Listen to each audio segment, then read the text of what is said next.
C'est une longue et belle histoire. C'est l'histoire d'un lieu chargé de légendes et de prières.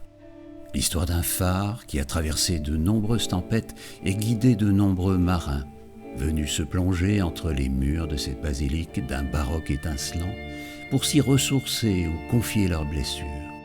Non, qu'on ne s'y trompe pas, nous ne sommes pas en Autriche et c'est bien une histoire alsacienne que racontent ces lieux qui attirent chaque année de nombreux visiteurs, pèlerins, touristes, randonneurs venus d'Alsace, de Suisse, d'Allemagne et d'ailleurs.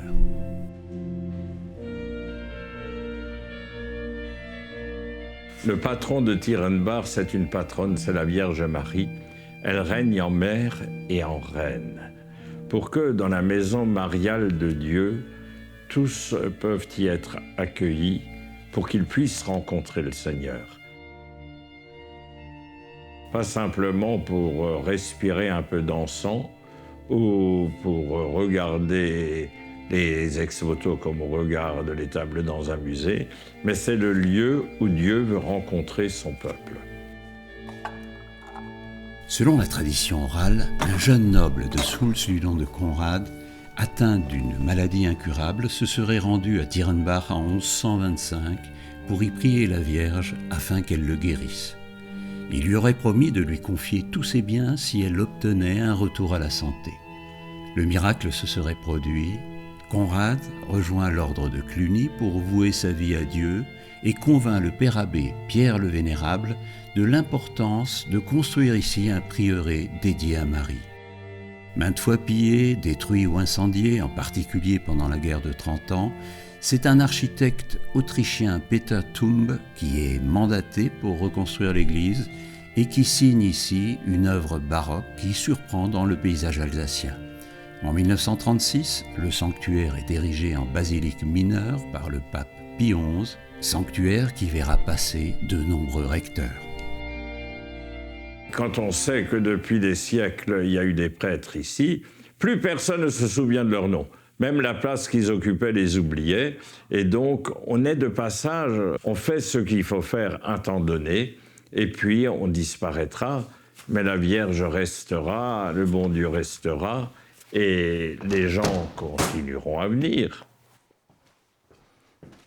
On est le balai que le bon Dieu a dans les mains pour actionner les affaires. Et puis, les lieux de pèlerinage sont des phares qui éclairent les ténèbres, qui attirent les gens, mais qui ne les gardent pas.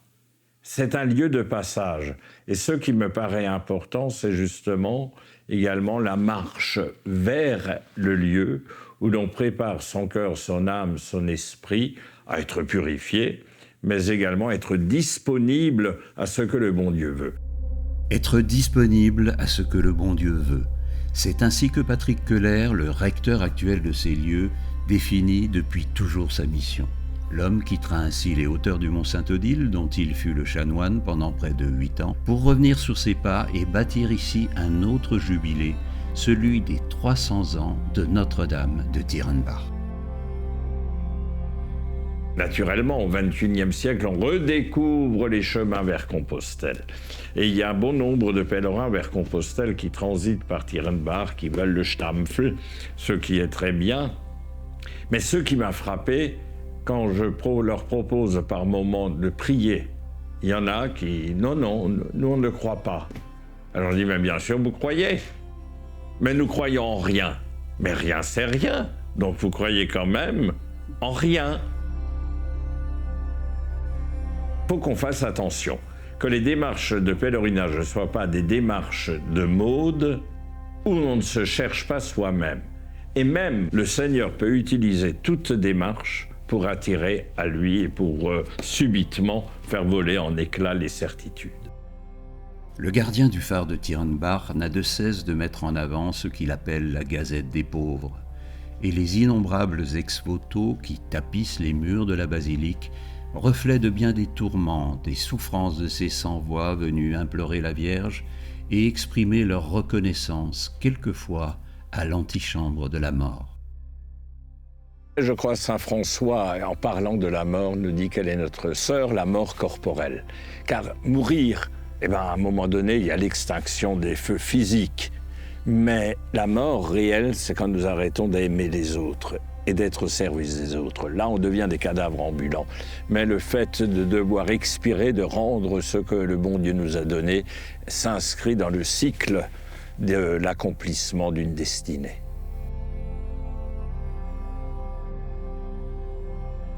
Accompagner les gens,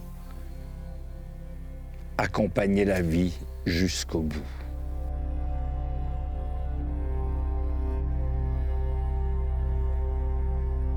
Là où sont amour et charité, Dieu est présent. Et même lorsque les bombes pleuvent et qu'il y a un acte de charité qui se pose, le Seigneur est réellement présent dans le sacrement du frère. Mais Dieu n'est pas un magicien. Il nous a donné une intelligence et un cœur pour combattre le mal sous toutes ses formes.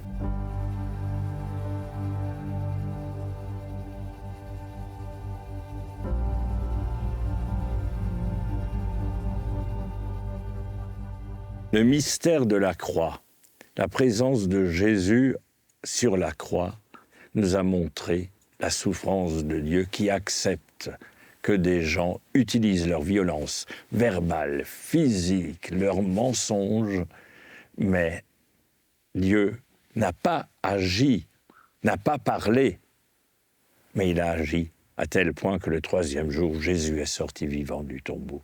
Et Dieu continue d'agir à travers tous ceux qui essayent de mettre un terme à la guerre en Ukraine, de mettre un terme à la famine. Le pape s'égosille au balcon de la petite cité vaticane. Or, personne ne veut l'écouter. On a reproché à Pie XII le silence alors qu'il a agi, et le pape parle, et ces connards qui passent leur temps à traire leur porte-monnaie et le porte-monnaie des pauvres pour se remplir les poches, ne veulent pas de la paix, ne veulent pas de la fin de la famine. Ils veulent simplement dominer. C'est tout.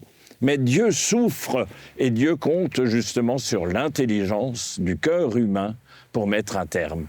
Mais quand personne n'écoute, et il suffit de voir, dans nos églises, nous disons que les gens doivent s'entendre, et ces imbéciles sont capables de se casser la gueule, parce qu'ils ont été froissés sur un parking, ils ont été humiliés lors d'un partage. Le pardon. Quand Patrick Keller s'emporte, c'est l'homme de foi qui se révolte bien souvent devant les turpitudes du monde. Oui. Et l'homme d'accélérer, comme si soudain le temps semblait lui manquer pour faire tout ce qu'il a à faire. Le recteur de Tirenbach serait-il un homme pressé ?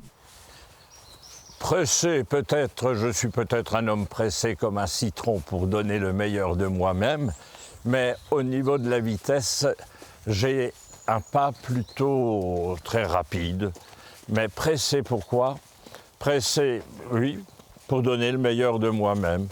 Et puis, quand même, ne pas louper les rendez-vous que le bon Dieu fixe, parce que je pars du principe, lorsque les gens viennent au presbytère ou me demandent, ils ne viennent pas par hasard, c'est que le bon Dieu l'a permis. Hein, Missle ? Yeah. Il paraît que vous murmurez à l'oreille des chevaux, c'est vrai ? Plus aux oreilles des ânes. Parce que c'est l'animal qui a permis à Jésus d'arriver à Jérusalem. Et en plus, l'âne est un animal extrêmement intelligent. Il a le sens du travail, il a le sens de l'obéissance, et malheureusement, on le ridiculise. Et peut-être ma vocation, c'est d'être aux côtés de tous ceux qui doivent travailler dur, qui doivent rendre service, qui permettent aux autres d'avancer et qui, pour seul salaire, sont souvent couverts de ridicule. Les cloches sonnent, je vais dire l'Angélus. Vous pourriez le dire avec moi, même si vous ne vous en souvenez plus, mais je le dirai à haute voix. Au nom du Père et du Fils et du Saint-Esprit, l'ange du Seigneur porta l'annonce à Marie et elle a conçu du Saint-Esprit. Diriger un pèlerinage n'a pas grand-chose à voir avec le travail classique d'une paroisse. Tirrenbach est un lieu populaire qui connut son heure de gloire au siècle dernier, attirant plusieurs centaines de milliers de visiteurs tous les ans. Aujourd'hui, ils sont certes moins nombreux, mais la ferveur demeure. Le recteur, soutenu par une trentaine de bénévoles, accueille aussi bien des groupes que des individuels.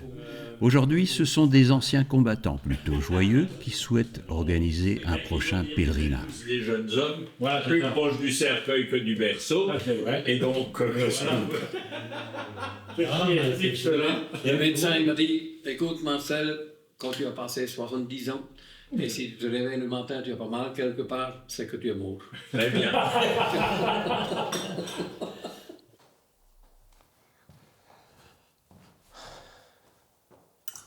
Retour aux choses sérieuses. Tous les après-midi, à Tirrenbach, au programme, un chapelet suivi d'une messe et de vêpres.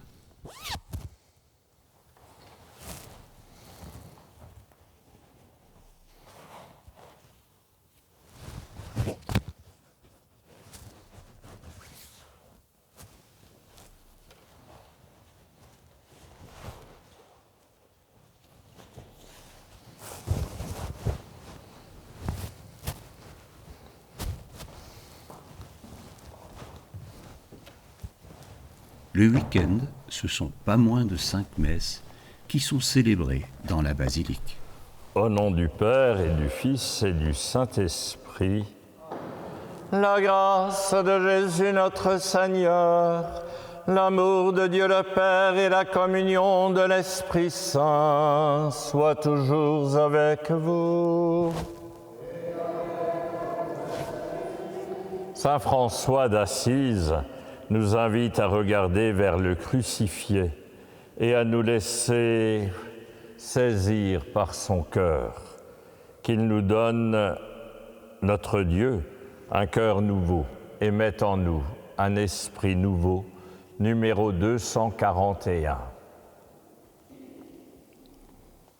Il y a 8 jours, j'avais mis les haut-parleurs pendant la messe, parce que j'estime que c'est un lieu de pèlerinage et qu'il convient également d'inonder la cathédrale de la nature, de chants, d'alléluia, mais aussi de la ferveur du peuple.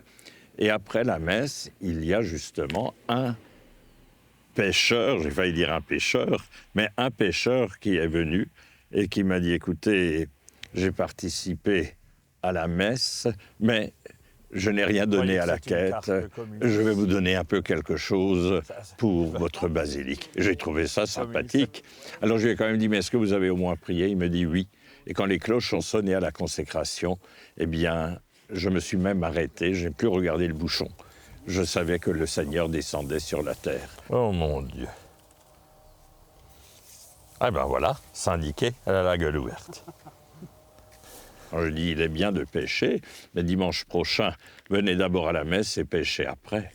Quand on va se confesser, c'est le Seigneur qui nous pêche et qui nous ramène vers les rives du bonheur. Parce que le péché, nous sommes tous pécheurs, mais il nous éloigne de la cible du bonheur que le Seigneur souhaite à chacun d'entre nous en nous donnant le mode d'emploi, en faisant alliance avec nous. Mais comme on est quelquefois têtu et obstiné, eh bien on croit s'en sortir soi-même. Or, ça ne marche pas. Ça ne marche pas. Même si vous tombez dans les temps, il vous faut quelqu'un qui vous aide au moins à revenir vers la berge, même si vous nagez à un moment. Mais il vous faut quelqu'un. Et Jésus, c'est celui qui nous sort justement de la boue pour faire de notre vie une œuvre d'art, pour faire de notre vie, eh bien, un hymne. Tirrenbach n'est pas un petit pèlerinage parmi d'autres. Je crois que Tirrenbach est une prophétie du monde à venir, le lieu où Dieu parle à travers le cœur de sa mère. Et surtout, c'est ce rivage sur lequel échouent les larmes des hommes, les pleurs des hommes, les craintes des petites gens. Quand on regarde les photos de 1936, de 1935, il y avait 30 000, 40 000, 60 000 personnes sur le site. Je crois que dans l'état actuel des choses, ce temps est révolu. Il y a actuellement une éclipse de Dieu. Il y a quelque chose qui est passé devant le Seigneur et les gens, eh bien, se portent bien, sans le Seigneur et sans penser un instant que la vie ressemble à un souffle ou à une herbe qui le matin fleurit et le soir se fane. Mais ce qui se passe lorsque des personnes individuellement se prennent une claque ou traversent l'épreuve, eh bien spontanément, ils rejoignent Tierenbach. Parce que leur grand-mère les avait emmenés, parce que lorsque leur maman les avait conduits au moment d'un deuil, d'une maladie ou au moment des examens scolaires, subitement, ils se rappellent qu'il y a un lieu de grâce qui est déjà cette annonce de cette vie en plénitude, de cette rencontre définitive avec le Seigneur et qui nous met en communion avec les générations passées.